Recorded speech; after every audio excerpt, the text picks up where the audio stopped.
सबसे पहले पाकिस्तान से बड़ी खबर आपको बता दें, कराची में अल बद्र का साबिक कमांडर मारा गया है।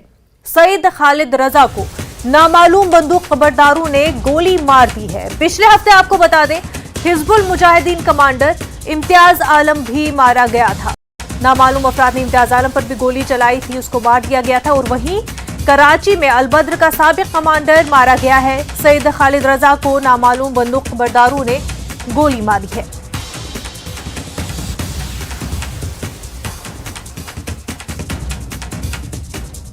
तो आपको बता दें कि ये बड़ी खबर पाकिस्तान से है।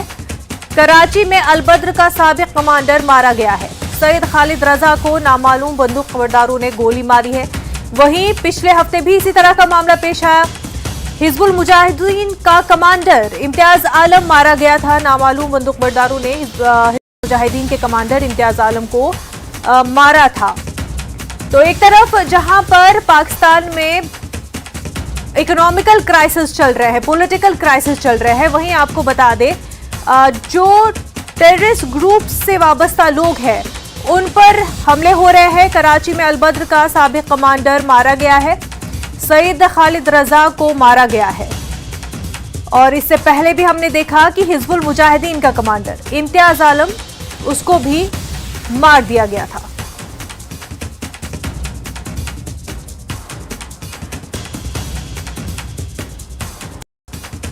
पाकिस्तान के हालात कुछ इस तरह के हैं जहां पर वो हर एक तरफ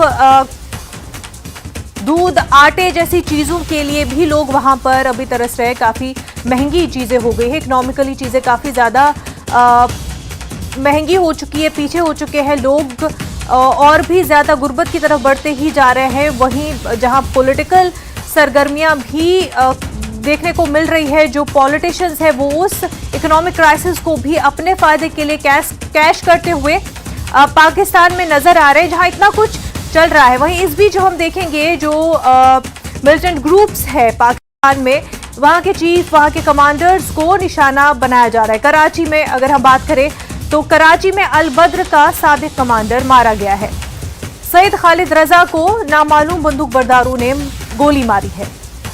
इसी तरह का मामला पिछले हफ्ते पेश आया जहां पर हिजबुल मुजाहिदीन कमांडर इम्तियाज आलम मारा गया था।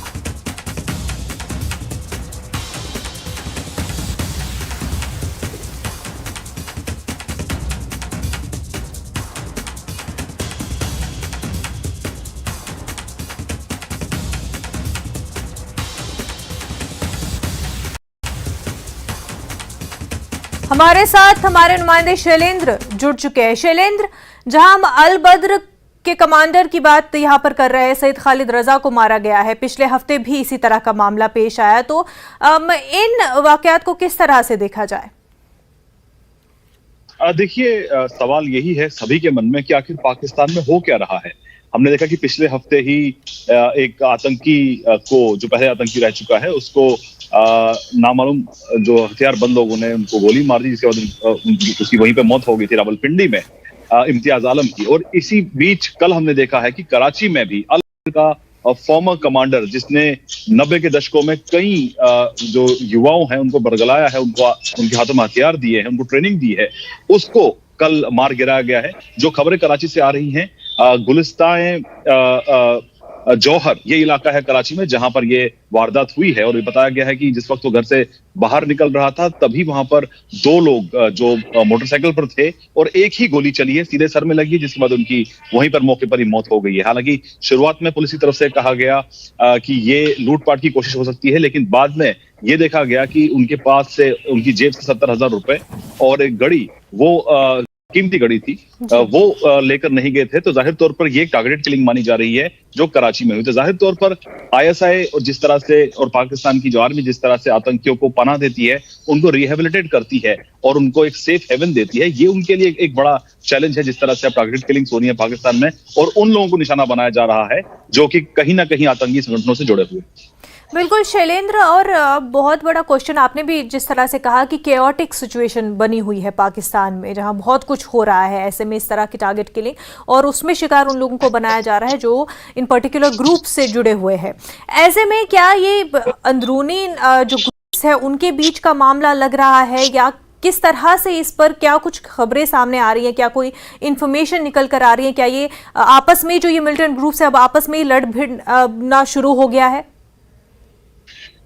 देखिए, अभी तक ये साफ नहीं हो पाया कि आखिर इस तरह की जो टारगेट किलिंग्स हो रही हैं या पाकिस्तान में, वो क्यों हो रही है और उसके पीछे कौन है। हालांकि आपको बता दें कि जिस तरह से आतंकियों को वहां पर रेप्रेड किया जाता है, जिस तरह से आतंकी संगठन को चलाने वालों को वहां पर सेफ हेवन्स में रखा जाता है, उनको एक सिक्योर्ड सिक्योरिटी मुहैया कराई जाती है, उनकी मूवमेंट के लिए भी यहाँ तक कि आर्मी की गाड़ियां भी डिप्लॉय की जाती हैं, तो जाहिर तौर पर एक सिक्योर माहौल में उनको रखा जाता है। तो ऐसे में अगर ऐसी किलिंग्स होती तो सवाल खड़े होते हैं आईएसआई और आर्मी के इंतजामात को लेकर, सुरक्षा इंतजामात को लेकर, क्योंकि जिस तरह से किलिंग हो रही है, हालांकि अब तक साफ नहीं हो पाया है कि इस किलिंग के पीछे कौन है, लेकिन ये जरूर है कि इस तरह की किलिंग से पाकिस्तान में अब खौफ का माहौल पैदा हो गया है। और हमने ये भी देखा है पिछले दिनों की जिस तरह से एक इम्तियाज आलम की जिस तरह से हत्या कर दी गई थी, उसके बाद जो तमाम आतंकी पाकिस्तान में उनकी सुरक्षा को और मजबूत कर दिया गया था। लेकिन अभी फिलहाल ये देखना होगा कि आखिर इस हत्या के पीछे कौन है। फिलहाल पुलिस अपने तौर पर वहां पर जांच कर रही है और वो कह रही है कि वो सीसीटीवी फुटेज खंगाल रहे हैं। उनके मुताबिक 2 लोग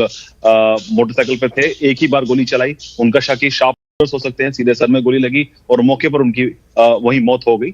लेकिन अब आपको याद दिलाते कि अलबद्र के ये कमांडर हैं, पहले ये आतंकियों को ट्रेन किया करते थे, लेकिन पाकिस्तान की सरकार ने इनको रिहेबिलिटेट किया और उसके बाद ये पाकिस्तान के प्राइवेट स्कूल्स में बतौर डायरेक्टर के तौर पर पिछले कुछ सालों से 2001 से वहां पे वो काम कर रहे हैं। शैलेंद्र, बिल्कुल। और जब किसी भी मुल्क में इकोनॉमिकल क्राइसिस चल रहे होते हैं और पॉलिटिकल स्टेबिलिटी भी नहीं होती है, तो ऐसे में फिर वहाँ पर, क्योंकि हमने पहले भी देखा कि श्रीलंका में जिस तरह से हुए मामले और दीगर जहाँ पे भी जिस भी मुल्क में इस तरह के क्राइसिस पनपते हैं, वहाँ पर फिर इस एक पावर गेम भी शुरू जाती है। पावर गन के थ्रू जो है एक तरह से उस पूरी सोसाइटी पर कंट्रोल करने की कोशिश, एक छोटे छोटे ग्रुप से भी निकल कर आने की कोशिश होती है।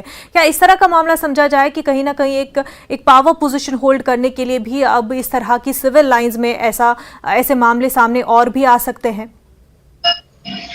देखिए, बिल्कुल आपने बिल्कुल सही कहा कि पाकिस्तान में सब केओस का माहौल है। एक तरफ जहां पाकिस्तान में जो खाने पीने की कीमतें हैं, जो चीजों की कीमतें हैं, वो आसमान छू रही हैं, महंगाई लगातार बढ़ रही है पाकिस्तान में। और वहीं जो ताजा रिपोर्ट आ रही है उसके मुताबिक अब दवाइयों की भी भारी किल्लत पाकिस्तान में हो रही है। यहाँ तक कि ऑपरेशन थिएटर्स के पास ऑपरेशन करने के लिए भी जो एनेस्थेटिक्स होते हैं या बाकी इक्विपमेंट होते हैं, वो सिर्फ 2 हफ्ते तक का ही बचा है। तो ऐसे में जो अंदर क्राइसिस है उसमें कहीं ना कहीं एक नया केओस पैदा हो रहा है।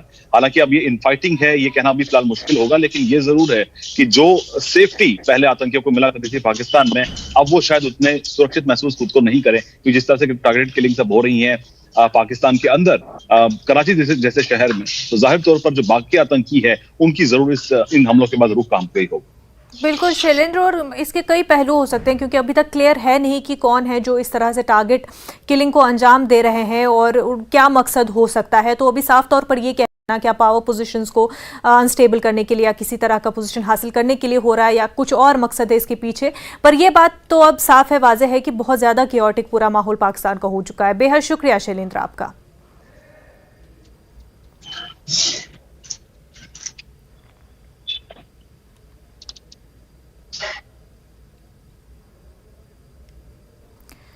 तो आपको बता दें, सैयद खालिद रजा को नामालूम बंदूक कबरदारों ने कराची में गोली मार दी है। इससे पहले हिजबुल मुजाहिदीन के कमांडर को भी पिछले हफ्ते गोली मारकर हलाक किया गया था।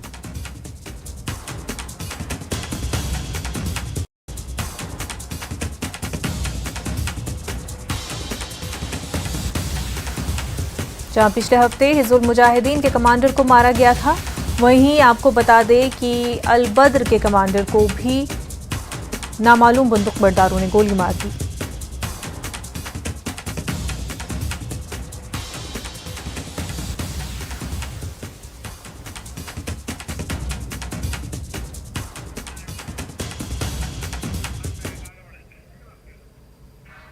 आगे बढ़ते पुलवामा में टारगेट किलिंग का शिकार हुए कश्मीरी पंडित संजय शर्मा की आज आखिरी रसूमात अदा कर दी गई। आखिरी रसूमात में सैकड़ों लोगों ने शिरकत की। इस मौके पर पूरा पुलवामा गम में डूबा हुआ है। वाज़ेह, संजय शर्मा को कल दहशतगर्दों ने गोली मार दी थी। संजय शर्मा एक बैंक में गार्ड की नौकरी करते थे। संजय शर्मा के कत्ल की मुखालफत में पूरी जम्मू कश्मीर यूटी में एहतजाज का सिलसिला जारी है।